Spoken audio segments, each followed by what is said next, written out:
Alright, boys and girls, welcome back to the drive-through. In today's edition of Math Teacher's Crappily Attempt to Do Science, here is question 19 from what? What is this, Carson? 10-5. 10-5. Alright, now look, I do like this problem. Let me tell you why I like this problem. Satellite dishes. When my uncle won the lottery, don't think he didn't get a satellite dish. Okay? And it is, like, satellite dishes work because of the scientific properties of ellipses. Do you know this? So, like, not ellipses, sorry, of hyperbolas. I think hyperbolic, lenses, or in this case, dishes,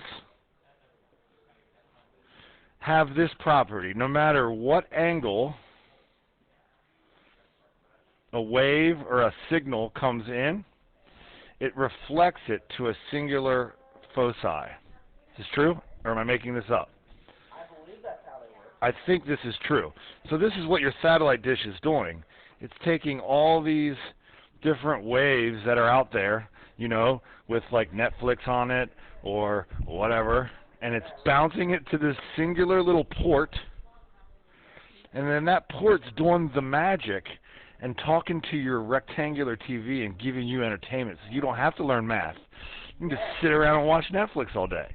So if you care about your laziness, then you should understand how these things work, or else someone could come take that away from you. So in that sense, I like this problem. I actually like this problem a lot. I just don't understand what the heck the picture means. So luckily, Carson and I took the time to figure it out. First thing you need to understand is that there are two different hyperbolas here. So like here is a blue one. Well, then somewhere over here is also a blue one. It's just not listed. Okay? And then here is another one. Okay? And then obviously over here is your neighbor's satellite dish.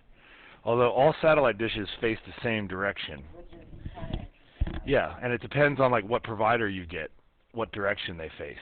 They're facing the satellite, and the satellite's orbiting your area. It's interesting how they don't like interfere with each other. Correct. It's awesome. All right, so we're trying to simply find the equation of this green thing. And it's an ellipse, and it tells you, let's see. Now this -7, Carson and I have deduced, is that. Okay? So what do we call that? Is that a vertex? I would call it our vertex. A vertex. And then 0, 0 is the center here. Okay. We don't have to assume that. There are, I guess, more than one equation that could represent this, but it'll be easiest for us to assume that this is centered. All right, so now what did we figure out yesterday? Well, let's see. Let's read it. The vertex of the small reflector is 6 inches from focus 1. So then what is the point focus 1? Well, if these units are inches, then that means this is 6. So since that spot is -7, 0, then this spot is what, Carson? Do you know? That'd be -13. That's right. Very good. Okay? And, and then I guess it's 20 inches from focus 2. So that's like a hint that you did it right. Yeah. And it's like, let's see. Does this point look like it's 20 inches from this point? Well, let's see. All these are 5. So 5, 10, hold on. No, sorry. 20 points from focus 1. So we would start here, and it's 5, 10, 15, 20. Okay? All right, so look. All we're trying to do is find the equation of the green hyperbola whose focus is at -13, 0, and vertex, I have that backwards, is at -7, 0. All right, Carson, so what is C? C would be... C is the distance from the center to the focus. So that is indeed 13. So that's 13. Now we could call it negative 13, but you and I understand that we're going to square these. Okay, so then what else do we know, Carson? We also know that our... Is it A that we know?